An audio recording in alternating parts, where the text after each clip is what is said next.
Regularly, we hear on news reports or documentaries the expression, knowledge is increasing, or the phrase, today knowledge is doubling at an ever-accelerating pace. While this may be true in terms of the sum of all human knowledge, does that mean that the average high school graduate of today is more knowledgeable and capable than one who graduated 50 years ago? Before you say yes to that question, please consider some very recent observations. On April 4th, 2018, Trevor Nace, writing for Forbes magazine, published an article in which he reported on a reliable survey that showed 1/3 of American millennials either have doubts that our planet is spherical or actually accept the assertion that the Earth is flat. Now, we might think this is a one-off event, as surely younger people taught in a modern education system must have a reasonably sound view of science and the world at large. Alas, the situation in most schools in Canada and also in the United States is not encouraging. Ideological forces, which have gained control over many school systems, have been waging a determined war against knowledge. The future of your children or grandchildren may well be at risk, as well as the ability of our nations to compete internationally. What is the cost of ignorance? I'll be right back to explain why the Western English-speaking nations are now under threat. Stay tuned as we examine the war against knowledge, especially if you have children or grandchildren. Is there really a war against knowledge in our schools? Consider a finding made 5 years prior to the aforementioned Forbes article at a rather well-known Canadian university. In January of 2013, Professor Judith Adler at Memorial University of Newfoundland had grown concerned that many of her students might be lacking the skills in geography which would enable them to comprehend course issues about global cultural traditions. She gave her students a quiz consisting of a blank map of the world with instructions to indicate where places and features such as Africa, Europe, Great Britain, and the Atlantic Ocean were situated. To her surprise, many of her university students had not the most rudimentary geographic awareness. She explains the importance of geography as follows. Basic geography allows us to locate where we are in the world. It gives us a sense of time and space and scope, and alas, Canadian students at MUN appear to be too spaced out to notice that the ocean they're perched on is the Atlantic. The nation was horrified. How could it be that high school graduates and graduate students could complete schooling and have such a knowledge deficit? Canada is a modern nation and a part of the G7, one of the world's 7 major economies. The United States is a nation that has had for 2 centuries a very strong educational tradition, and yet many of the same issues are prevalent there. How is this possible? The problem is not due to a lack of funding, as some would suggest. In general, governments in the Western world spend large percentages of total revenue on educating their nation's youth. For the most part, the majority of citizens are very supportive of such spending, realizing full well that a population of well-educated youth should greatly enhance the society's potential to grow both intellectually and economically. Canada, for example, where education is solely a provincial jurisdiction, devotes an average of 6.4% of GDP to education, well ahead of the OECD average of 6.1%. In 2019, the Fraser Institute published a report entitled Education Spending in Public Schools in Canada from 2006 to 2015. This report showed that while overall K-12 enrollment in Canada dropped 1.8%, spending on education in the same period increased at a rate of $1 billion per year. For Canada as a whole over the last decade, per student spending in public schools increased 17.3% once adjustments have been made for inflation. It is apparent that despite a prodigious increase in the real cost of K-12 education, it seems from the reports cited that students actually know less. Does it matter? author and educator Michael Zwagstra, in a paper published by the Frontier Center for Public Policy in 2017, entitled "Content Knowledge is the Key to Learning," makes the following observation. Not only does content knowledge provide students with the skills they need to function effectively as Canadian citizens, it is absolutely essential to the development of critical and creative thinkers. Only by giving content knowledge its rightful emphasis will schools ensure that students receive the level of education they deserve. Zwagstra's comment here seems to make perfect sense after all. Most people assume that's what schools are all about. Has something changed? Many link the present problems in education to poverty and a host of other social maladies. But in the early part of the 20th century, Canadian schools were educating large numbers of poor students, many of whom became extremely successful both in a financial and a scholastic sense. The problem here is not a lack of money or resources. History shows that throwing more money at education does not create better results. For example, no quantified studies link investment in computer technologies to improvements in student achievement on standardized assessments. Yet billions continue to be spent on an assumption: the knowledge deficit persists. The changes that have brought us to this current situation gradually found their way into North American schools largely after World War II, reflecting new instructional approaches or pedagogy being taught in teacher training programs. By the 1970s, these new notions, generally referred to as progressive education, had worked their way into curriculum. Journalist Andrew Nikiforuk describes the impetus for this.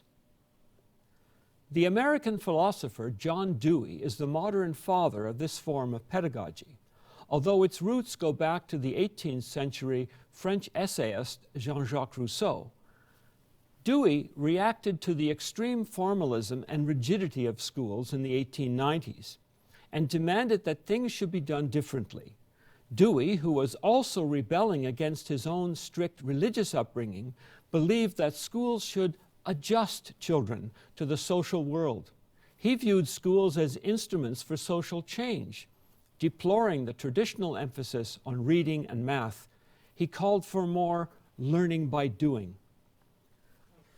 Followers of Dewey have designed curricula which are mined of knowledge objectives in favor of process skills.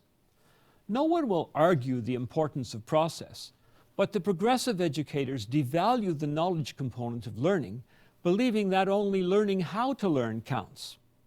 This is what is meant by the banners child-centered learning, constructivism, whole language, cooperative learning, and other labels.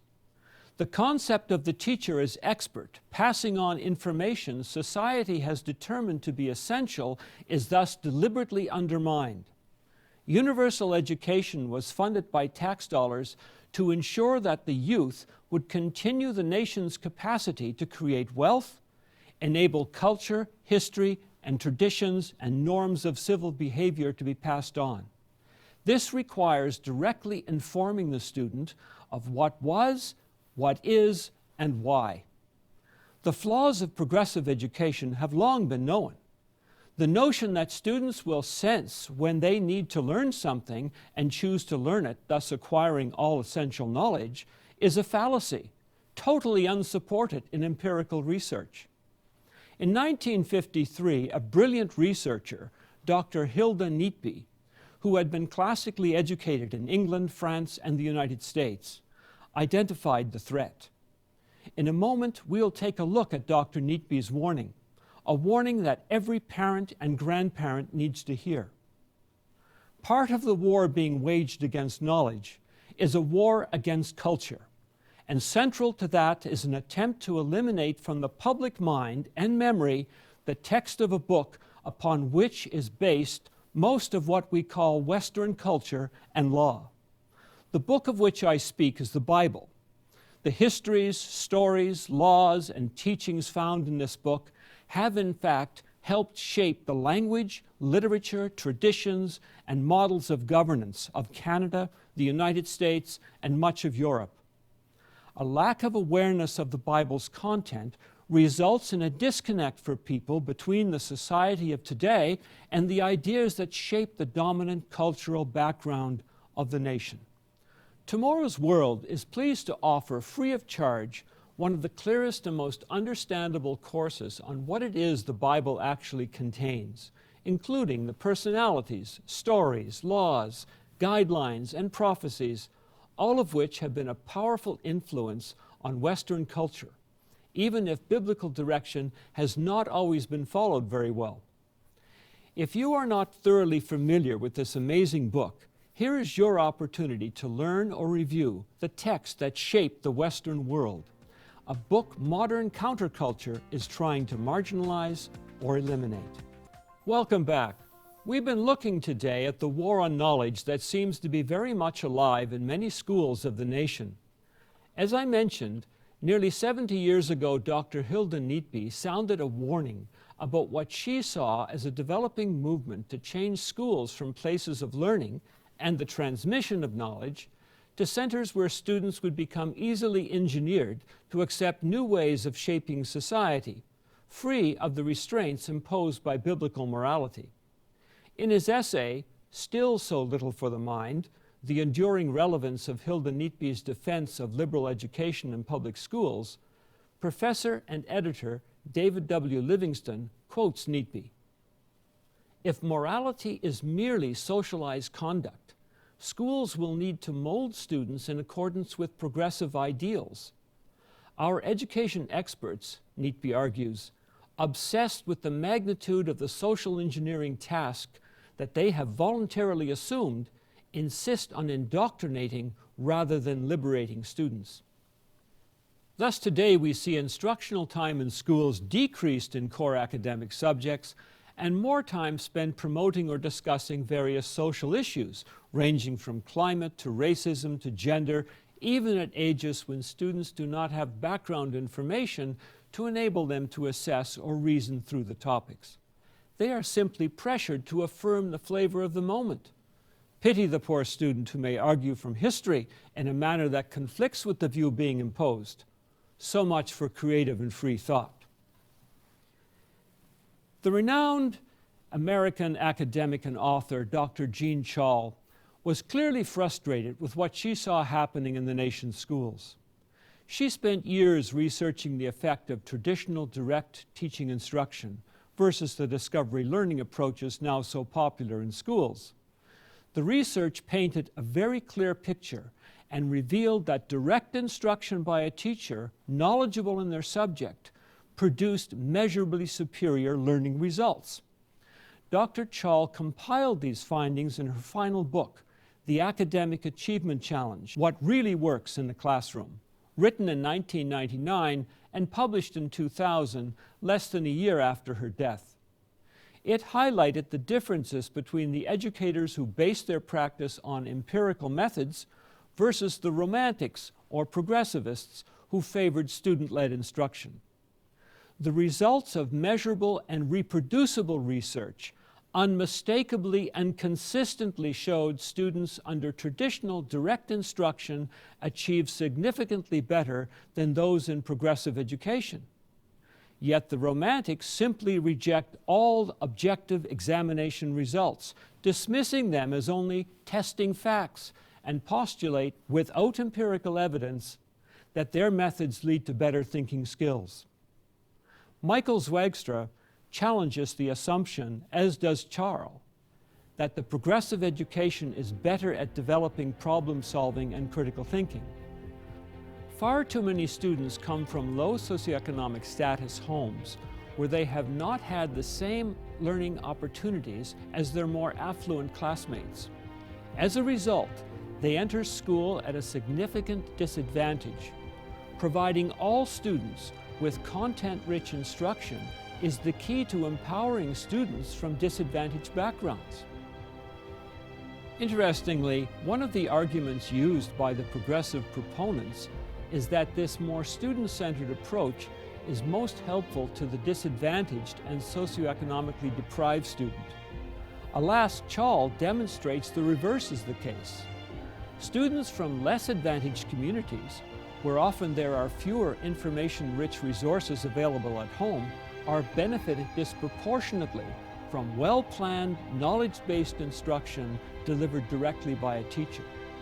Indeed, the greater losers in progressive education are those from the less advantaged of society. It is particularly troubling when students are organized and encouraged to protest social issues, such as whether certain statues commemorating historical figures should be removed, when they are without the historical facts and context to have a well-founded opinion. These children are being used as tools of social activism. To a historian, it must seem eerily reminiscent of the brown shirts of the 1930s or the Red Guards of the Cultural Revolution. Understanding social issues is something that must be informed by considering context and with much background information. Just Googling some data on a topic about which one knows little or nothing adds very little knowledge, and neither will it lead to accurate understanding. The war against knowledge is not only a withdrawal of information, but also a changing of the conditions of learning in schools to those which are not conducive to producing knowledgeable and balanced individuals. On September 7, 2019, education writer Carolyn Alfonso of the Globe and Mail newspaper published a damning report on the state of order and discipline in Canadian schools.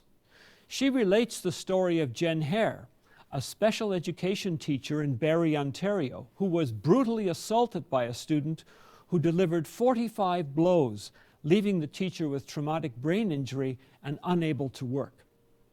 Biting, kicking, spitting, scratching, punching, blows to the head, aggressive, often violent reported incidents against educators are on the rise. As teachers report more violent incidents in schools, boards struggle to manage children with complex needs. Educators in the Toronto District Board logged 3,831 reports of workplace violence in the 2018-19 school year. This was up 102% over 3 years. In Edmonton Public Schools, similar violence in classrooms doubled between 2015 and 2017. Such increases in violence are being reported by education authorities across the continent. The same article reports that in Nova Scotia, Paul Wozni of the Nova Scotia Teachers Union related that one provincial classroom was evacuated 12 times in a single month because of a disruptive child. Across Canada and the United States, violence within the walls of our classrooms is increasing dramatically, and this is affecting the learning environment, impeding the acquisition of knowledge. How is it that such a situation has been permitted to develop? A generation or two ago, Canadian and American schools were known for being orderly, with generally well-mannered students going to school to be educated in academic subjects, physical fitness, and learning skills in industrial arts and home economics. Schools were still places of learning. Administrators maintained a civil and respectful environment, and teachers provided learning that would enable the youth to take their place in supporting the economic and cultural furtherance of the nation. There were some incidents of misbehavior, but these were quickly dealt with, and students and teachers did not fear for their safety. Children in those schools reflected the whole spectrum of society. There were the rich and the poor, the local born and the immigrant. They learned and played together. But a far-left philosophy and administration generated changes in policy, changes which are key contributors to the crisis now stalking our schools. For many decades, educators realized the need to serve children who, for one reason or another, were not able to manage the mainstream program of study. Not all that long ago, it was common to include some children in a classroom on a type of modified or differentiated curriculum. As long as the range of needs in a class was not too great and the behavioral atmosphere was positive, learning occurred successfully. Inclusion for more severe needs was achieved through special programs set up within school communities to help students who required much more intensive support and supervision. Those with very pronounced learning challenges were included in special needs environments, but still associated with other students in the social activities of the school.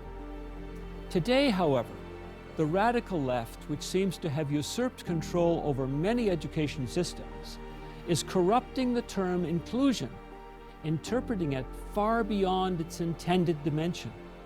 As a former education administrator, I have witnessed cases where teachers have been given a set of students in which the range of special needs is such they cannot reasonably carry out their responsibility. No teacher, regardless of training, can successfully educate a classroom of students if the range of needs is too great, or if there is present a student who is violent or overly disruptive. The Nova Scotian example shows that jurisdictional or provincial leaders, in the name of inclusion, have chosen to deny the majority of students their right to education anticipated, all to accommodate one disruptive student. In this case, a classroom was evacuated 12 times in 1 month, the result of violent aggression shown by one student who they were not willing to remove from the classroom. This is unconscionable, but it is occurring all too often and is one of the key reasons why our schools are failing our nation and our youth. Parents have every right to expect the best education possible for their children and for them to be safe in an environment where students comply with rules and standards of behavior. All students may deserve an education, but all students also deserve not to have their education disrupted or endangered by classmates who are either rebellious or have a genuine severe learning and behavioral challenge. Help and education should be provided for the latter group of children also, but in a different setting. The rapidly rising violence in our schools, as reported by the Globe and Mail, is a wake-up call. Society has allowed radicals to make accommodation demands of school systems that are fully irrational, wasteful of money and instructional talent, and worst of all, denying our children the opportunity to maximize their potential. In over 40 years of working within public education, I have never witnessed the level of disruption and appeasement now occurring due to a far-left agenda. As we have seen earlier in this program, schools have become laboratories for social experiments, where students are, in some cases, nothing more than lab rats for unproven educational theories like child-centered education and discovery learning or constructionism. It is certainly appropriate for parents to expect more and to ensure that they know what and in what environment their children are learning. If their expectations are not met, they can make their concerns known through proper channels and not quietly allow their children to be the victims of the war against knowledge. As I have already alluded to in this program, there is another war against knowledge, one that has been going on for centuries.